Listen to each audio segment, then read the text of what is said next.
Bueno, primero saludarlos a todos, Rosabetti, Elicura, Mariana y Vicente, agradecerles por aceptar la invitación y por acompañarnos en esta novena versión de A Cielo Abierto, Festival Internacional de Poesía de Valparaíso. En esta versión decidimos ordenar las actividades en mesas temáticas o reflexivas, agrupándolos a ustedes, a los poetas invitados, en torno a problemáticas que creemos que habitan en sus escrituras. Esto como con el fin de reunirnos y de pensar en conjunto el oficio poético y sus proyecciones hacia la sociedad. Eso es algo que nos interesa particularmente, cómo el poeta o cómo el trabajo poético se relaciona con la comunidad y con la sociedad en su conjunto. Bueno, y también como una manera de seguir respirando o de refrescar este aire viciado producto del encierro al que nos ha sometido esta larga pandemia, ¿no es cierto? De ahí el lema de esta versión, que es vivir un aire nuevo, que proviene de unos versos del poeta Gonzalo Rojas, que dice un aire, un aire, un aire, un aire, un aire nuevo, no para respirarlo, sino para vivirlo. Eso como a modo de introducción. Entonces la idea es que demos comienzo a esta mesa que se llama Los vicios del mundo moderno y que lleva por subtítulo Poesía y crisis medioambiental. Y yo quisiera, para iniciar este diálogo, eh, hacer una pregunta abierta para los cuatro, que se relaciona con esta problemática, ¿no es cierto? ¿De qué manera creen ustedes que esta problemática, la de la crisis medioambiental, todos sabemos que estamos sumidos en una crisis medioambiental radical, absoluta, que amenaza la vida o las formas de vida como las conocemos hasta ahora? ¿Cómo creen ustedes que esta problemática habita su escritura? Eh, Pienso, por ejemplo, bueno, en la poesía de Licura, en la defensa constante a la tierra que ella propone, pero también pienso en libros puntuales como Técnicas para cegar a los peces de Rosabetti, como Relave de Vicente y como Isla Riesco de Mariana Camello. Entonces, les dejo la palabra para ver si podemos iniciar esta conversación a partir de esa pregunta. ¿Cómo habita esa problemática, creen ustedes, en su escritura? No sé si alguno quiere partir.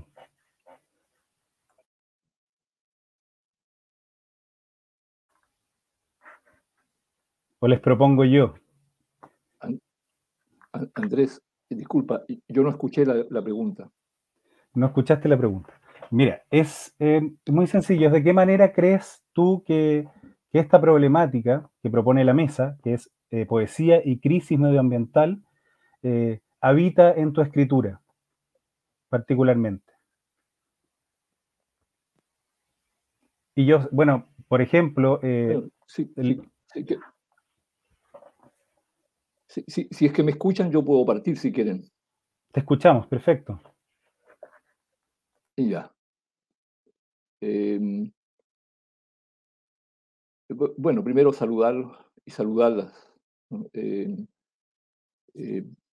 la mayor crisis en este momento es precisamente esta manera eh, tan extraña de comunicarnos.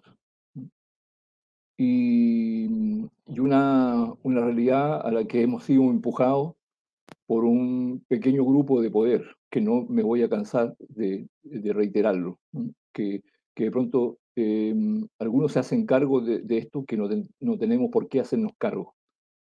El Chile profundo y menos los pueblos nativos, que mapuche significa gente de la tierra, por ejemplo. Es decir, nosotros comprendemos que somos parte de la naturaleza y no el centro, ¿no? Sino uno más entre todos los seres vivos. Entonces, lamentablemente, el antropocentrismo que se decía que había terminado sigue con absoluta vigencia, ¿no? Y lamentablemente, una de las cosas que yo siempre evito, porque así lo aprendí, que hay que hablar sin certezas. Lamentablemente, estas son certezas. Y, y- y quienes han generado toda esta situación, que tiene sin duda su dualidad en lo que somos como parte de la naturaleza y parte del universo, de positividad y negatividad. Eh, eh, eh, lo positivo es que, por ejemplo, estamos conversando sobre este tema nosotros como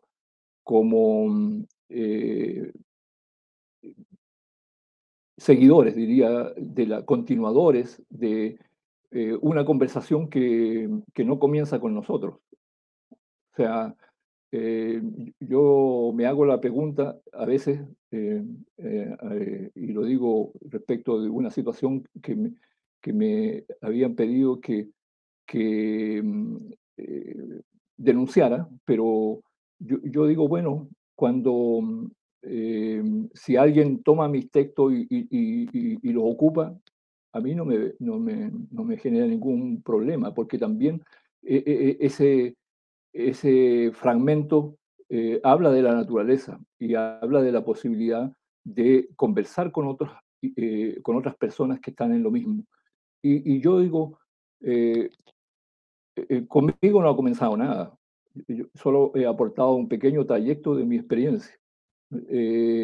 La conversación que hago, hablada, escrita, tiene que ver con las voces de nuestros antepasados y antepasadas.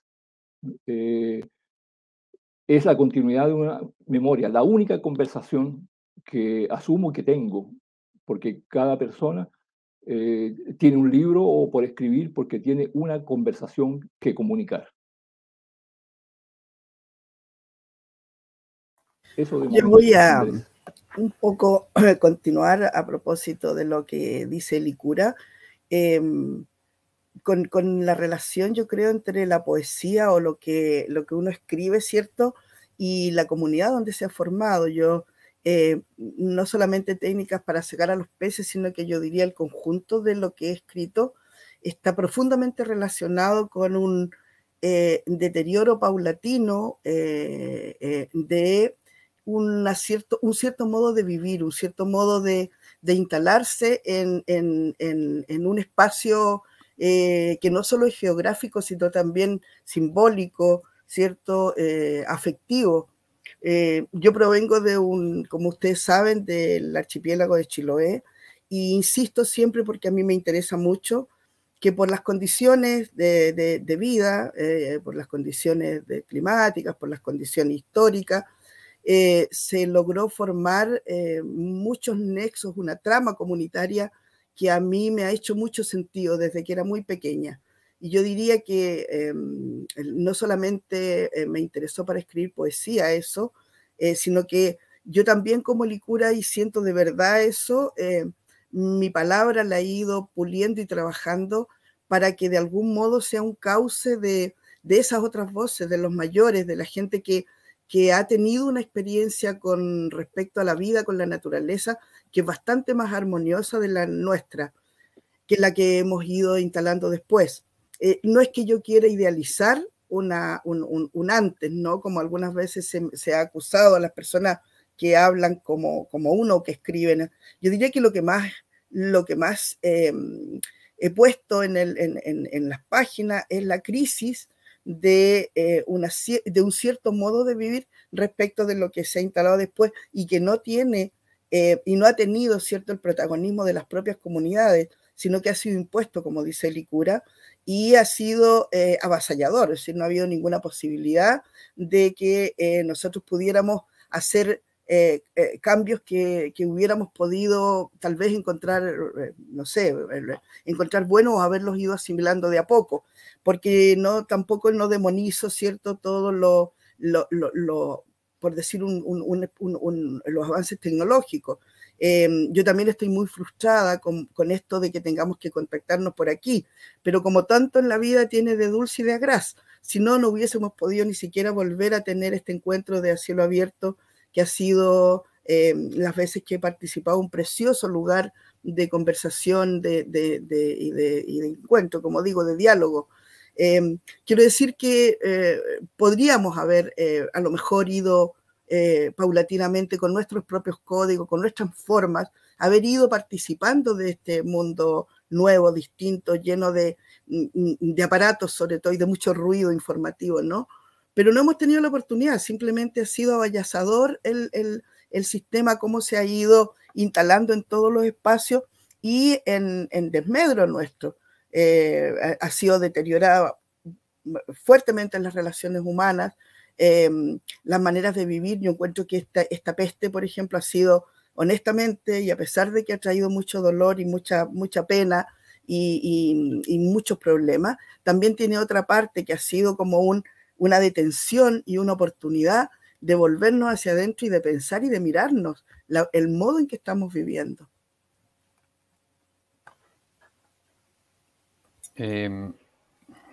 Bueno, dale, Vicente, sí. Como escuchaba ahí a los poetas, y hay varias cosas con las que uno va coincidiendo y que es re interesante como escucharlo, porque a veces uno se siente un poco también, y sobre todo en el contexto en que estamos como aislados frente a un monstruo avasallador, como ha dicho Rosabetti, pero retomando esta idea de cómo habita el problema o las problemáticas del medio ambiente en nuestra o en la escritura, creo que se forma una especie como de juego estos de mamushkas, estas muñequitas que una va dentro de otra, porque yo me planteo que más que si la problemática nos habita o habita nuestra escritura, lo primero que a mí me pasó al menos es que nosotros habitamos un problema grave. Y aquí en el norte, yo estoy en Copiapó, y el río Copiapó se secó hace como 15 años, hace mucho tiempo, antes de que estuviera en boga esto de la crisis medioambiental, y yo empecé como a investigar, bueno, vinieron poetas y hubo experiencias importantes, significativas desde el punto de vista de la literatura, que le pusieron atención a este fenómeno que nadie más se preocupaba, y empezamos a trabajar con un grupo de escritores. El asunto es que finalmente uno se da cuenta que uno habita un problema real concreto, ¿cachai? Y ese problema para nosotros era que nos estábamos quedando sin agua, además de que después uno se da cuenta que estamos rodeados de relave, las aguas se contaminan, y entonces uno empieza a darse cuenta que estamos habitando lo impensable, lo que nunca pensamos. O sea, las aguas de la alta cordillera, que son aguas muy puras, no todas, porque depende de la fuente, en fin, ahí uno también va aprendiendo e investigando, pero parte de las aguas que se dan acá en el desierto están ligadas a la cordillera, y algunas salen muy puras, otras salen muy mineralizadas, pero incluso las que están muy puras se destinan a la producción minera y nos están vendiendo agua que la limpian de los mares. Entonces, como que sacamos de un lugar para generar recursos, incrementan el costo de la vida de las personas para vendernos una cuestión que es vital y que está dada por la naturaleza. Entonces, como que ahí tú te das cuenta, vivimos un lugar que no pensamos que íbamos a llegar a vivir, que yo me acuerdo que lo veía, no sé, en Capitán Planeta, cuando daban Capitán Planeta en la tele, y lo estamos viendo, nosotros lo vivimos los copiapinos hace mucho tiempo, y la gente que no tiene plata tiene que tomar un agua de porquería de las llaves, ¿cachai? Porque si no, no pueden comprar agua purificada 2 bidones a la semana, ¿cachai? Y ahí tú dices, a ver, nosotros habitamos un problema concreto. Y luego te das cuenta que parece que el problema es un poco la especie, y ahí me cuelgo un poco de las palabras de Helicura. Yo soy muy pesimista al respecto, pero me toman las palabras de Helicura de que te das cuenta que somos demasiado antropocéntricos aún para pensar y para habitar. Y ahí viene el problema de que sobrevaloramos las creaciones humanas, en particular las tecnologías, pero no las pensamos, no pensamos en el impacto que van a tener las tecnologías en nuestra vida cotidiana. Vemos solamente la parte luminosa, alucinante, porque es alucinante lo que ha producido la mente humana a través de lo que muestran las tecnologías. No puede dejar de llamar la atención, pero no pensamos el impacto a posteriori que va a tener eso, y eso se vive acá cotidianamente. Por ejemplo, no sé, con las desalinizadoras, como que se ve la gran solución, pero no se mide el impacto que va a tener a años de funcionamiento de tirar una salmuera que en términos químicos no lleva grandes contaminantes, pero lleva un exceso de sal.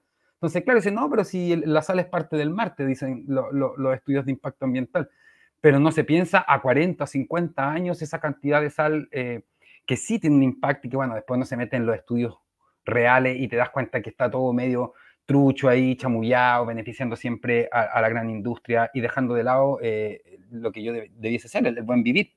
Así que a mí me habita el problema, y me siento parte del problema, como parte de una especie que no ha pensado su relación y no ha reflexionado su relación con el entorno. Entonces, como que ahí yo doy como ese piso para empezar a escribir. Perfecto. Sí, yo me quería tomar un poco de lo que estaba diciendo Vicente. En mi caso, el libro que tengo me parece que ya no funciona como una denuncia directa. Rosabetti decía algo muy bonito entre cómo la escritura podía pensar cómo nos formamos como comunidad y cómo nos relacionamos con otros. Me parece que en mi libro, si bien yo estaba buscando como reconstruir una historia que podría ser más o menos personal, una historia familiar, se vio cruzada tal como Vicente hablaba de que se seca el río Copiapó, ¿cierto? Hay este problema, esta crisis. En esta búsqueda de un relato familiar se ve cruzado por el problema de la minera en Isla Riesco. Entonces, aunque yo estaba tratando de reconstruir algo muy personal, muy particular, no pude, aunque apareció casi sin darme cuenta el problema, no pude desligarme de esto que estaba ocurriendo, esta como gran mina a tajo abierto, ¿cierto? Todas las tronaduras que ocurrían en la isla. También pensaba que me parece que la poesía puede ser un lugar muy natural para dar cuenta de estos problemas, porque de alguna forma queda un poco fuera del sistema productivo, por decirlo así. Es muy extraño que alguien quiera, en la sociedad moderna, escribir poesía, pienso. Pero creo que es precisamente también por lo que decía Rosabetti, porque puede ser una forma de volver a pensarnos, volver a habitar nuestro entorno y volver a sentirnos como parte de la naturaleza, de todo un gran sistema. Entonces me parece que la escritura puede ser un lugar muy propicio para indagar en esos vínculos y detenerse y pensar cómo entonces nos estamos relacionando con lo que nos rodea. Gracias, Mariana. Pienso, a partir de lo que decía Vicente, de que habitamos el problema, y no es solo que este problema habite las escrituras, sino que como sujetos comunes, que son los poetas, también habitan este problema. Me gustaría que nos contaran, bueno, Vicente habló un poco del problema de la sequía, del problema de los relaves y la minería en el norte. Mariana se refirió un poquito a la minera, que me imagino que es invierno, ¿no? Esa minera a la que alude su libro, pero me gustaría que hablemos sobre los problemas que habitan ustedes en su cotidianidad, los problemas medioambientales, porque aquí provienen de distintas geografías, cada una con sus problemas. Estoy pensando en el Licura y el problema de las forestales, Rosabetti y el problema de las salmoneras, las mineras en el caso de Mariana y la sequía, y también las mineras en el caso de Vicente. Entonces, si podemos, si les parece, comentar un poco esa realidad. Aquí probablemente este video lo va a ver gente que ha escuchado el tema, pero que no lo tiene del todo claro. Si podemos hablar un poquito de esos problemas, creo que sería interesante. Del problema cotidiano que habitamos. Les dejo la palabra, sobre todo a Licura y a Rosabetti, que no hablaron tanto del problema en sí, ¿no es cierto? Del problema de las forestales y del problema de la salmonera.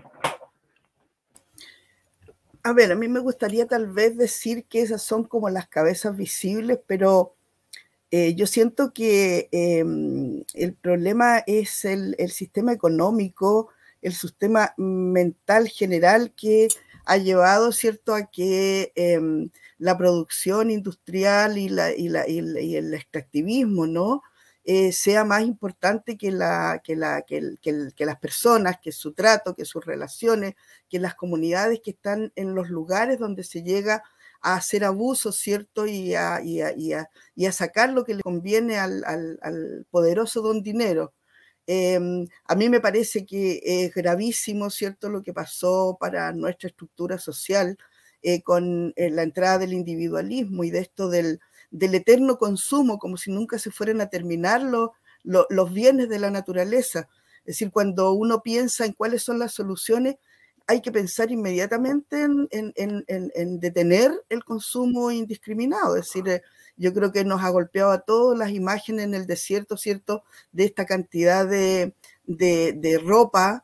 Yo creo que pocas veces he visto una imagen que me quede como pesadilla en la noche, porque creo que es muy gráfica respecto de lo que está pasando. Por un lado, aquí han desaparecido muchas especies en el mar, muchas. No solamente en el mar, también en la tierra, ¿cierto? Es decir, con toda la deforestación que acá en Chiloé ha sido impresionante también, no solamente de empresas, sino que nosotros mismos, digamos, en la leña como el combustible para toda nuestra vida interna en los hogares. Es decir, todo ese atropello, como creyendo que es interminable lo que la naturaleza nos da. Y claro, es decir, lo que está detrás, ese manto, ese gran, esa gran, no sé si llamarlo mentira, pero yo creo que sí, cuando veo a los jovencitos que llegan al liceo donde hago clase y deseantes de los celulares última generación, de las ropas de marca, todavía muchos de ellos mareados con tener, y cuando logran tenerlo le veo la misma cara de asco y de insatisfacción, y yo pienso que es verdaderamente una gran mentira que nos está costando el planeta, o sea, una cosa súper, súper grave. Yo siento que cuando uno es tan grande que yo podría decir, claro, a mí me parece que las salmoneras han hecho un daño horrendo en Chiloé, pero no solo eso, desde que empezaron las empresas conserveras, el puro hecho de empezar a contratar con sueldos miserables, o ser parte, en los chilotes, volverse asalariados cuando estaban acostumbrados a tener sus tiempos, a tener un diálogo con los tiempos naturales, con los ciclos naturales, y ahora estar ganando el sueldo mínimo, haberse tenido que ir a los pueblos más grandes, vivir en cordones marginales dentro de los pueblos más grandes de Chiloé, dejando su heredad, estar vendiéndolo como se están vendiendo ahora, en parcelas por nada casi, y para gente que tiene su lugar de solaz, de agrado, como le llaman, parcelas de agrado, en los lugares donde se ha establecido una vida que tenía que haber sido mirada de otro modo. A eso un poco es a lo que voy. Yo creo que es bastante más complejo que solo ciertas empresas, aunque sí tienen su responsabilidad y su culpa, por supuesto que sí. No es minimizar el daño, sino que yo creo que forman parte de una estructura mucho mayor.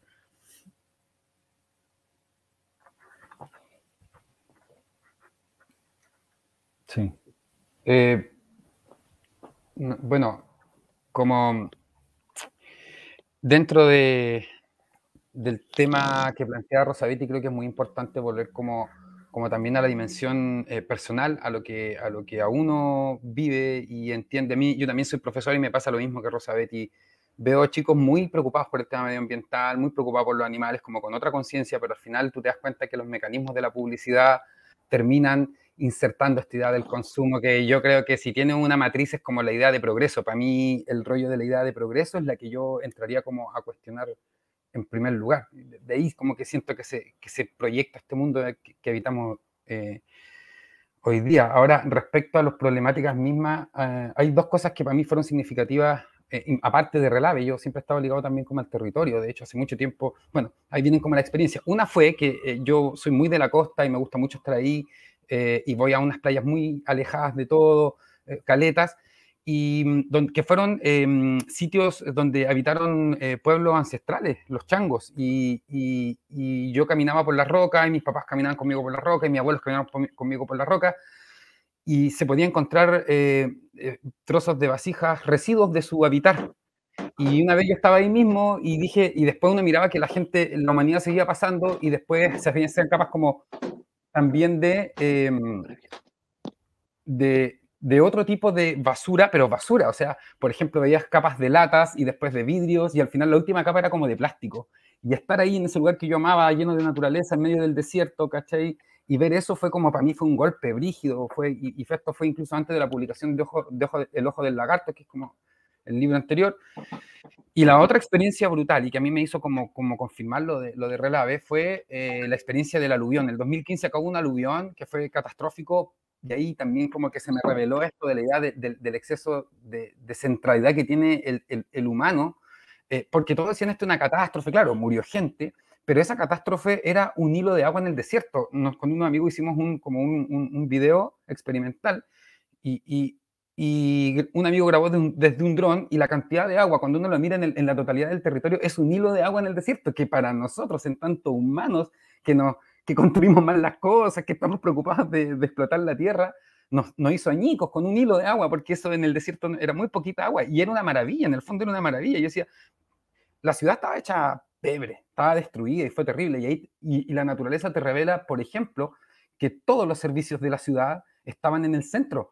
Yo vivo en una población, en los cerros, en un lugar marginal dentro del panorama local, y acá no habían cajeros automáticos, no había supermercado, y te das cuenta, o sea, la naturaleza en esta supuesta catástrofe reveló que nosotros mismos no somos capaces de organizarnos de una manera medianamente beneficiosa para todos, más allá de la relación con la naturaleza, ¿cachai? Entonces, esos dos elementos y revelan, por ejemplo, nada, pues ahí bajo el aluvión, bajo con relaves, pero lo más brutal es que también, por ejemplo, se llevó un container donde habían temporeros que eran extranjeros, sin permiso, contratados por los mismos empresarios que después hablan que vienen los extranjeros y hay que expulsarlo, y se fueron en un container. Entonces tú empiezas a ver que el tema es como transversal, como interseccional, si se quiere, porque daña todas las aristas de nuestra existencia, desde la dimensión como ecológica o ambiental,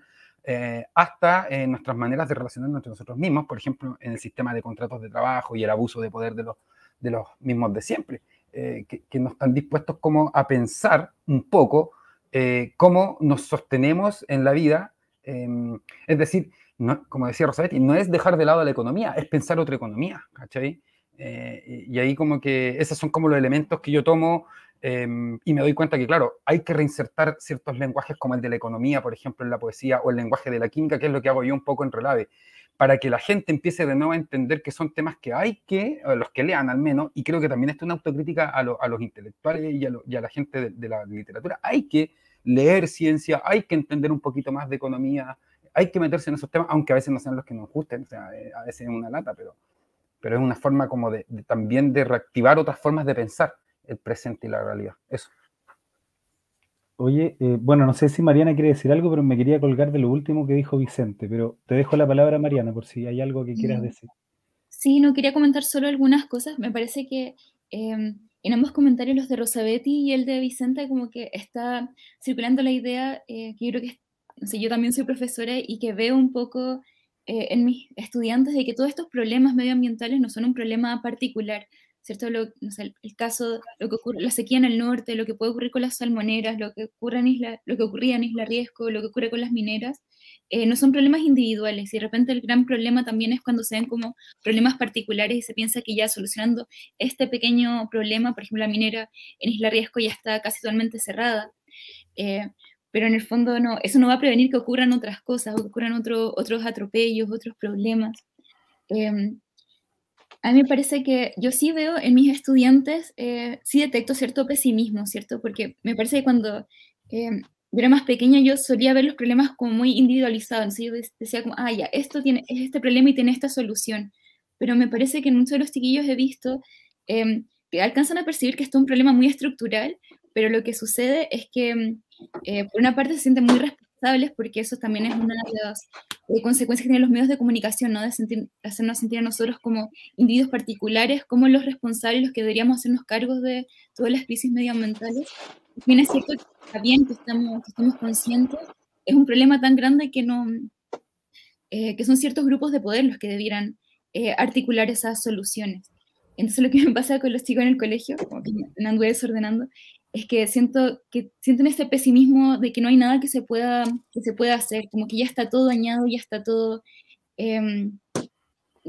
todas las soluciones están totalmente inalcanzables. Entonces, eso de repente a mí me desesperanza un poco, como ver ese pesimismo. Imagino que cuando uno está identificando los problemas hay que ser muy pesimista, pero claro, cuando uno está buscando soluciones, como que es necesario cierto tipo de esperanza. Pero me parece que es precisamente por eso, porque están todos estos grandes problemas que no podemos como atisbar las respuestas a ellos, ¿cierto? Porque son problemas estructurales que tienen que ver con cómo nos pensamos en relación con lo que nos rodea.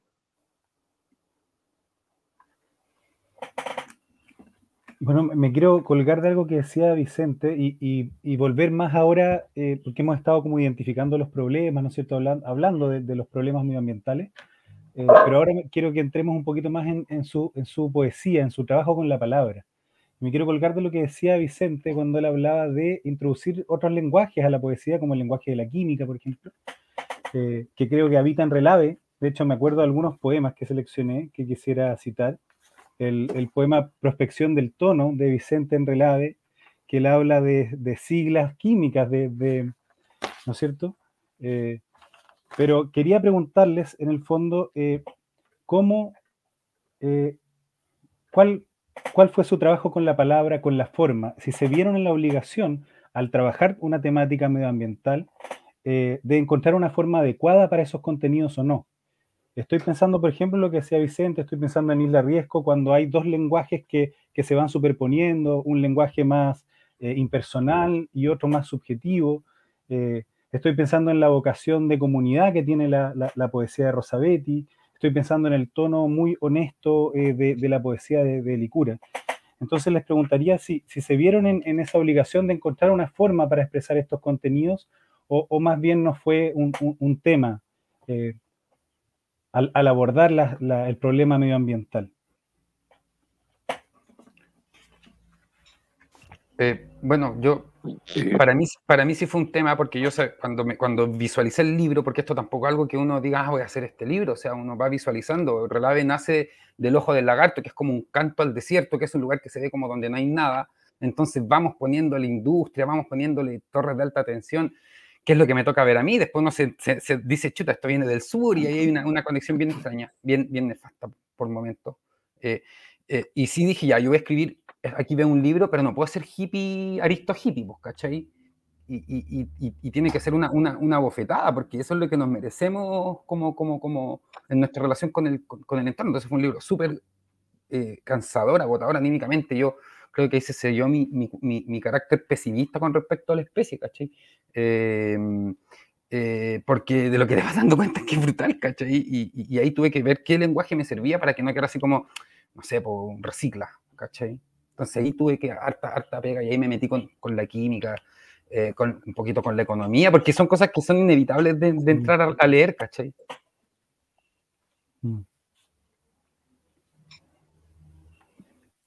Sí, a mí me pasó cuando estaba escribiendo Isla Riesgo, claro, Andrés hablaba que están como estos dos lenguajes, y me pasaba que, claro, tenía como estos poemas que eran muy personales, quizás como que hablaban como como que venían desde un sujeto quizás muy identificable, pero me pasaba que sí iba a hablar de como características de un territorio, características de un material.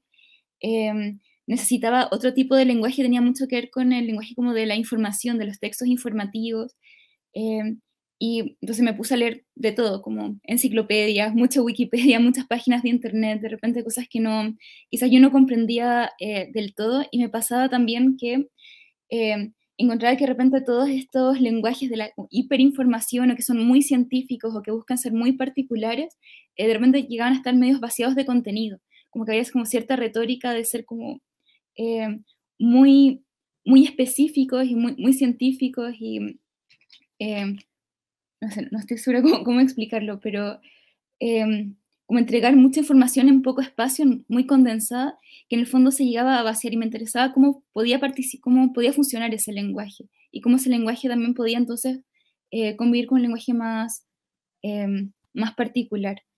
Me pasó eso, y eso también se me mezcló también con ciertos estudios antropológicos de cómo, no sé, cómo funciona la lengua cahuéscar, por ejemplo. Entonces, me fueron como conviviendo distintos discursos dentro de los poemas. Y claro, como eran discursos que yo iba tomando de otras fuentes, resultó como si hubieran como dos registros muy distintos en el libro, como uno más personal y otro que era como más informativo.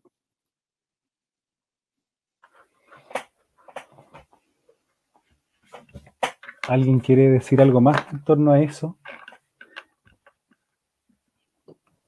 A mí, no sé, a mí me parece interesante lo que está diciendo Mariana, porque me vi enfrentado, la escucho y me hace mucho sentido lo que dice ella. Y justamente esto de los lenguajes ultra específicos, que son generalmente los de la ciencia, ahí tú te das cuenta también que es el lenguaje del poder. O sea, unos pocos logran decodificar lo que estamos diciendo acá, ¿cachai? Y esos pocos van a saber los que van a poder hacer las transacciones, las grandes transacciones económicas. Esos pocos van a ser los que van a poder usurpar y hacer de su astucia, de su conocimiento técnico de ese lenguaje, la herramienta para quitarle las tierras a otras personas, ¿cachai? Entonces, es muy cierto eso, y yo creo que ahí es importante, y la poesía permite eso, es cómo hacemos que ese lenguaje pierda ese peso que incluso para la gente no tiene sentido lo que se está diciendo ahí. Una sigla química no tiene sentido por sí sola o para una persona, pero cuando tú la pones dentro del poema, empieza a funcionar como otra, y ahí es donde uno tiene que ver, a ver, cómo quiero que esto funcione y para qué quiero ponerlo, y ahí empiezan todas las preguntas y las dificultades al momento de escribir, que no es una cosa así como, voy a escribir un poema de inspiración de un momento a otro, al menos en mi caso. Entonces me hace mucho sentido lo que está diciendo y creo que es re importante porque revela cómo el lenguaje es un lugar de poder, ¿cachai? Uno ahí le toma el, oye, estos locos saben esto y nosotros no, y como saben esto pueden tomar tales y tales decisiones y estar en tales lugares, influyendo sobre todo en nosotros. Entonces es muy, muy revelador, creo yo. Y bueno, y antes de iniciar la lectura, voy a colgarme lo que dice Vicente para proponer una última pregunta que tiene que ver con la visión que estas poéticas plantean acerca del poeta, ¿no es cierto? Que tengo la impresión que todas sus poéticas hablan de un poeta como un trabajador social, en algún sentido, y ya no como este ente privilegiado que mira el espacio y que es capaz de, y que no es un articulador de pura retórica, sino que es el poeta como un ente que se relaciona con las comunidades, que se relaciona con los problemas, que está con los pies en la tierra, digamos. Entonces, en ese sentido les quería preguntar, ¿qué visión de poeta creen que habita en sus escrituras? ¿O por qué creen ustedes, y ahí amplío un poco la pregunta, que es relevante que la poesía se acerque a la realidad, dé cuenta de estas problemáticas sociales? ¿Qué puede proponer la poesía o qué puede proponer el poeta en esta relación con la realidad? Bien cortito quisiera decir que una de las cuestiones, yo creo, desde que estaba adolescente y escribía, es un poco sentir que podía, desde la escritura, desde la poesía, estar siendo la voz de otros. A mí eso me ha interesado siempre, es decir, cuando hablabas delante respecto de cómo uno encuentra el lenguaje o qué es lo que busca en la manera de decir, hay poemas enteros en que no hay una frase mía más que el título, por ejemplo.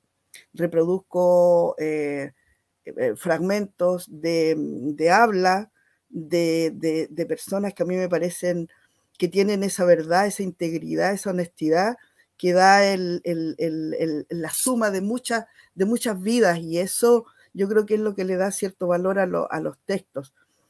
Yo no creo que uno tenga un gran papel ni tenga como una función específica, salvo que me sumo a lo que difundió tanto Jorge Telier, ¿no? Eso de que somos los guardianes del mito, y que de algún modo esto, primer lector al que a mí me interesaría mucho que me leyeran aquí en la comunidad primero, porque se vieran como en un espejo, ¿no? Que todos nosotros, yo soy una más, todos mis libros tratan de eso, canto de una oveja al rebaño, una más de las ovejas del rebaño, no por sobre las otras, ni que está mirando desde afuera, no es la que, como diríamos, pontifica además de cómo se debe vivir, sino que se hace preguntas y está en permanente revisión de qué es lo que realmente estamos perdiendo, qué es lo que tenemos.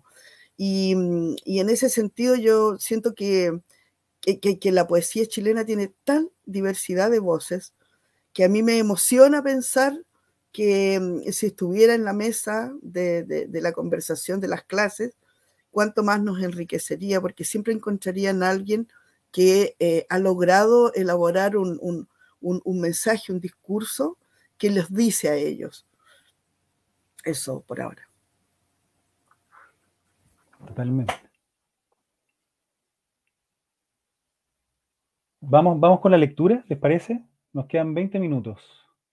¿O alguien quiere decir ¿Me algo? escuchan, Andrés? Sí, Andrés, escuchamos perfecto. ¿me escuchan?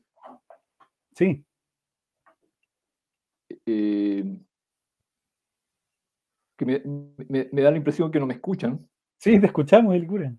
Te escuchamos perfecto. Yo los escucho, yo los escucho pésimo, casi no he oído nada de lo que han dicho. Y lo lamento porque es un tema muy interesante. Si me están escuchando, yo solo quiero decir que a mí me parece, y tal vez concordamos en ello, que no tenemos que olvidar que la palabra poética no es solamente verso. Lo conversábamos hace algunos días atrás con Rosabetti, y la palabra poética es también aroma, textura, forma, color, gestualidad, etcétera, etcétera, ¿no? Entonces, todas las manifestaciones del ser humano, porque finalmente la palabra poética, al parecer, es la búsqueda de lo mejor que hay en cada uno y cada una de nosotros y de la cultura de la que somos parte, ¿no?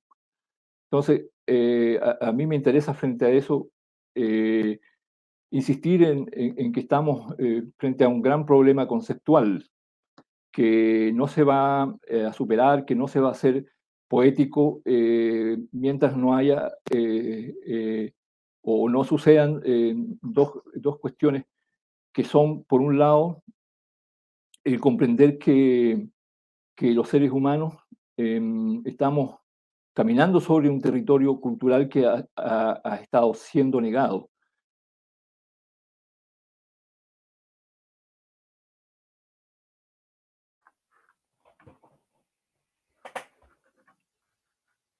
No sé si esperémoslo un poco a ver si retorna. Se duplicó de Licura. Ahí está. ¿Me escuchan? Sí. ¿Me oyen? Sí, continúa Licura, por favor. Ya. Sí, que un territorio cultural que está, bueno, sigue siendo negado, digamos, ¿no? Es la razón por la cual la política hoy día ocupa todos los territorios, ¿no? Entonces, negando que pertenece como fragmento al territorio cultural. Y entonces es lo que ha creado lo que yo denomino el problema conceptual, que tiene que ver de manera fundamental con el diálogo. Cuando todo lo que se pueda plantear está como visto a través de la denominada otredad, o sea que de la negación de la otredad se pasa a una otredad.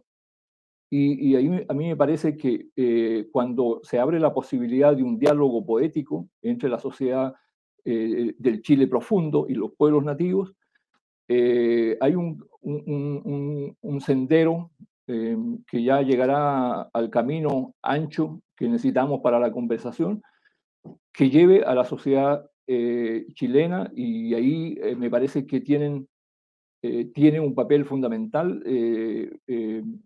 esta conversación y la escritura, y que es poner sobre la mesa cuál es la visión de mundo chilena.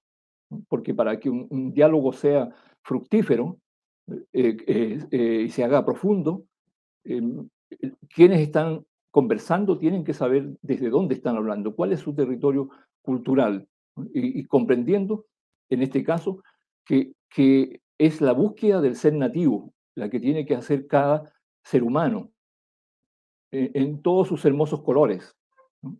El ser nativo que le habita. Entonces, claro, yo estoy aquí en esta mesa con ustedes y comprendo claramente que ustedes son adelantados y adelantadas frente a ello, ¿no? Pero son los mínimos. Por eso yo me he declarado hace mucho ya, hace décadas, un escéptico optimista, ¿no? Y lamentablemente sigo con toda la energía de esa definición, ¿no? Lamentablemente, porque esa energía no la pongo yo, ¿no? La pone el Chile profundo, ¿no? Y aquí la palabra poética, si sirve para algo, es para contribuir precisamente a derribar la muralla que el Chile poderoso, que ese pequeño grupo que se ha enquistado desde siempre en el poder y transversalmente, eh, eh, ha creado, ¿no? Con conceptos unívocos que son como ladrillos que nos han ido separando, que no nos han permitido vernos, ¿no? y empezando por la palabra desarrollo, ¿no? Siguiendo con la palabra legalidad, justicia. Entonces, un desarrollo como el que referían ustedes, que simplemente se da contra la naturaleza. E incluso dicen que es cuestión de revisar la bibliografía. Se ha dicho que los pueblos nativos, que nos denominan así porque, o aborígenes o indígenas, o como quieran llamarnos, porque tenemos memoria, ¿no? Y que no queremos el desarrollo. Y nuestra gente dice, sí queremos el desarrollo, pero lo queremos con la naturaleza, no contra la naturaleza. Porque el desarrollo contra la naturaleza es el desarrollo contra el ser humano y contra todos los seres vivos y aquellos aparentemente inertes con los cuales compartimos, de acuerdo a el Itrofil Monien, ¿no? La totalidad sin fragmentación de la vida, de todo lo viviente. Gracias, Elicura. Quiero que en el tiempo que nos quedan alrededor de 15 minutos, iniciemos una lectura. Tienen entre 3 y 4 minutos cada uno. Ojalá, si es posible, que seleccionen o elijan algunos textos que dialoguen con la mesa o con lo que hemos conversado. Así que eso, les pido que iniciemos una lectura de 3 a 4 minutos como máximo cada uno. Propongo, si les parece, que inicie Rosabetti, ¿te parece? No te escuchamos. Ya. Ahí sí. De técnicas para cegar a los peces. Ahora la ciudad tiene otro orden. Las micros desechadas por la capital circulan tragando turnos de obreros que van a las pesqueras. Se abren choperías, café con piernas. En los nuevos nightclubs las vecinas bailan sin ningún tipo de miramientos. Ahí están todas esas medusas agonizando, enlazando sus tentáculos ambarinos, cubren playas y campos. No fuimos dignos de dormir cerca del altar, nuestros mayores sí. Ellos vieron ciudades brillando en las lomas de la isla como ardientes reflejos del deseo, y también un barco que se llevaba a algunos para escarmiento de todos, una sola noche de fiesta con manjares y excesos. Todo el que volvía estaba viejo y alucinado. Soñaban con remolinos que se tragaban botes y sabían cuándo no era día de pesca aunque el sol brillara, y que galopan caballos alrededor de la casa del moribundo y que se convierte en perro aquel que odia. El año en que florece la quila habrá desgracias y los animales sienten cuando alguien arrastra una pena. Supieron los antiguos todas estas cosas y otras muchas que callaban. El silencio está cargado de misterios. Ahora en los veranos, oleadas de calor mantienen los campos en sequedad. Las bestias boquean, hilos de baba gotean desde sus trompas. Desde el aire, el amable aspecto de las islas se reduce a cercados café, árboles estáticos y tardes de insectos zumbones. La dicha del agua se evaporó en columnas, esa humedad que nos falta. Maldición eterna a quienes vejaron el paraíso, para aquellos que retorcieron el discurso y escarbaron en los deseos más vulgares, malditos quienes abrieron el cofre que descansaba bajo el altar. Se termina esta parte de la historia. Nuestros ritos han entrado en fase terminal. Hay barcos de turistas que asisten al espectáculo de la fe y en la explanada, frente a las puertas de la iglesia, ejercen su comercio los desarrapados del continente. El santo nazareno sale cabizbajo, ahora con más razón que nunca, avergonzado tal vez de estos sus fieles que terminan ebrios durmiendo en la pampa. Gracias. Gracias, Rosabetti. Muchas gracias. Quisiera que sigamos con Vicente, ¿te parece? ¿Estás preparado?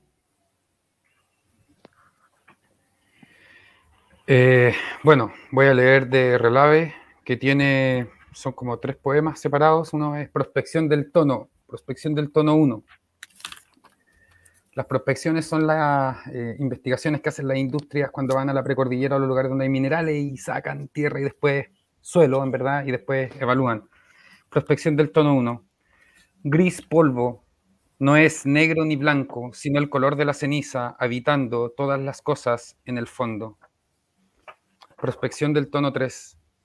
Gris, ceniza, color de todos los colores, mancha negra sobre mancha blanca, dan a la expresión forma, pues el negro y el blanco engendran el azul, y ese color azul es lenguaje.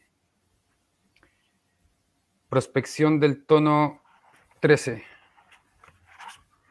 Lenguas de viento arsénico AS, lenguas de mercurio HG líquido, lenguas de azufre S en polvo, lenguas de plomo PB gris, erosión de la lengua quemando el valle, desmonte del paisaje urbano, lobotomía a escala social, desquicio en manganeso, MN, la palabra, cauterización química a la memoria del agua, lenguas de fuego azul zinc ZN, funden escombros, chatarra de cierta alquimia fallida, que apenas sobreviven las plumas de un ángel de ceniza que se desploma indiferente sobre las ruinas de un pueblo hasta cubrir su voz, sepultar su pasado, arrancar su lengua. De estudio de impacto, voy a leer estudio de impacto 11, eco-nomos, eco-logos, ecos, desierto, progreso, sin razón ni ley. Aquí hay uno que...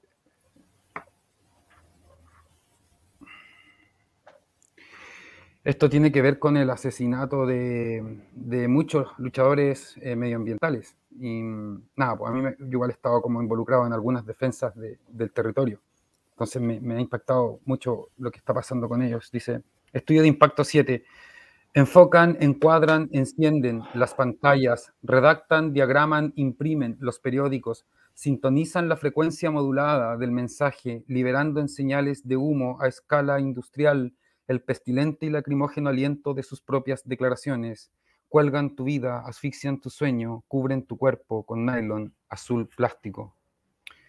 De Ludus Luditas, Luditas 3. No es historia, no es poesía, no es literatura, no es expresión de ninguna memoria, es economía del lenguaje. El orden de las palabras altera el producto, nunca ha sido conmutativo el flujo de información. No es historia, no es poesía, no es literatura, es el lenguaje de la economía bajo un cálculo feroz que inyecta el capital simbólico de los números en los mecanismos de la óptica para concentrar la mirada en los fenómenos más íntimos del mercado, o bien encuadrar el panorama de este en el espacio de los días. Fijar lugares y posturas en la coartada no es historia, no es poesía, no es literatura, es reproducir hasta el absurdo los archivos registrados una y otra vez, una y otra vez, una y otra vez, según sus antojos y necesidades, divulgar lo que no importa, el rumor, la mentira. De eso trata la alquimia del espectáculo, capitalizar lo inmaterial, borrar la memoria con recursos de un pasado muy próximo, que habla de lo que ellos hablan y no de lo que sucede. Y por último, Bodegón Atajo Abierto, que es la cuarta parte del libro, Bodegón Atajo Abierto 12, tiene un epígrafe de Óscar Barrientos, dice, nuestro paraíso neoliberal ya tiene un río. Y este poema se escribió antes de que fuera el aluvión. Dice, cuando regreses río, recuerda que este valle te pertenece, recuerda que te hemos olvidado, que te cambiamos por unas cuantas chauchas, por votos y tranzas legislativas, por sistemas de regadío de alta tecnología para abordar con parras y sarmientos los oscuros límites de la ambición humana. No olvides, río, que te cambiamos por una veta de mejor ley, por hermosos tranques de relave en los alrededores de nuestra ciudad. Río, cuando regreses, ten presente, muy presente, que tienes el derecho de expropiarlo todo. También nuestras miserables vidas, opacas en el polvo de la chusca, arrasa todo e instaura el orden de las aguas, los tiempos de la vida. Sea luz del barro, del amasijo, de nuestros cadáveres y los escombros, limo que engendre nuevas generaciones. Río, al regresar no pierdas la memoria, que es la única ley que nos va quedando. Cuando estés de vuelta, río, y traigas de golpe torrente agua, apiádate solo de los muertos, de sus tumbas y la humilde arquitectura del puente La Paz, que ha resistido décadas de procesiones esperando por ti, ha resistido toda la muerte de la ciudad en tu ausencia. Gracias.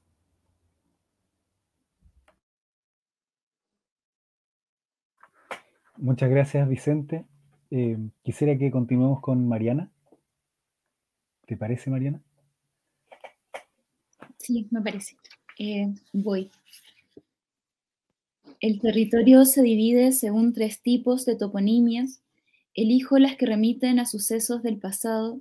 Un autor entrega los siguientes ejemplos: playa, líquenes de los ciervos, punta, palo podrido, donde rueda el tronco del helecho. Sin embargo, son muchos los nombres que ya no pueden traducirse.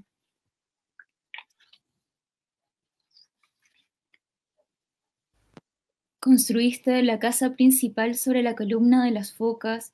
Cierro los ojos, veo tus manos clavar los huesos, tu boca decir: esta es la foca más grande. Mira sus cicatrices, sus heridas o las vetas de esta casa. La madera se encaja en las vértebras, la grasa del animal sobre las tablas, el resto del cuerpo se desecha. Veo tus manos tomar sus intestinos, el olor atrajo a las gaviotas, aleteabas tú también para alejarlas, pero eras uno solo contra el hambre. Los pájaros quebraron las ventanas, lloraste con el vidrio entre los pies. Cierro los ojos, imagino mi propia casa de vértebras, a ti soplando sobre mi frente, dijiste: la foca es un depredador terrible, su piel oscurece en el invierno. Cuando se sabe, cercana a la muerte, deja la costa y viaja para morir sola entre glaciares.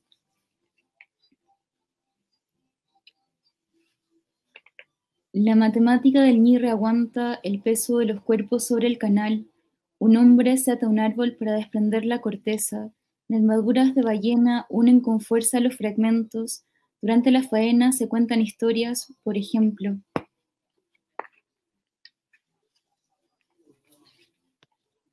La descripción rigurosa de un cuerpo comienza por los dedos. Te vi caminar entre los árboles, con los ojos en las manos. Esta es la ceguera, dijiste, y los ojos te los llevaste a lo más bajo de la nuca. Detrás de ti la cordillera, su escarcha quebrada, su luz en tus pómulos. Me miraste inmóvil. Manchas verdes descendieron por tu cuello. La descripción de un cuerpo incluye cada una de sus vértebras. Hermana, dijiste, toma mis hombros que son 2 peces que flotan. Posé mis dedos en tu espalda, conté las quemaduras. Tajos de carbón y perforaciones brillaban en tu costado. El residuo mineral se esparce, tu cuerpo entero es pupila sin párpados. Apoyo las rodillas, tus pies, también los surcos, están llenos de tierra. Tus dedos se estiran con el brazo. Medimos la distancia justa entre tu mano y mi garganta. Toma también la sed, dijiste.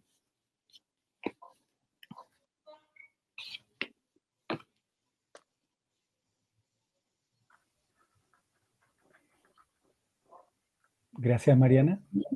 Muchas gracias, Mariana. Y bueno, quisiera que cerremos con el Icura, esta ronda de lecturas.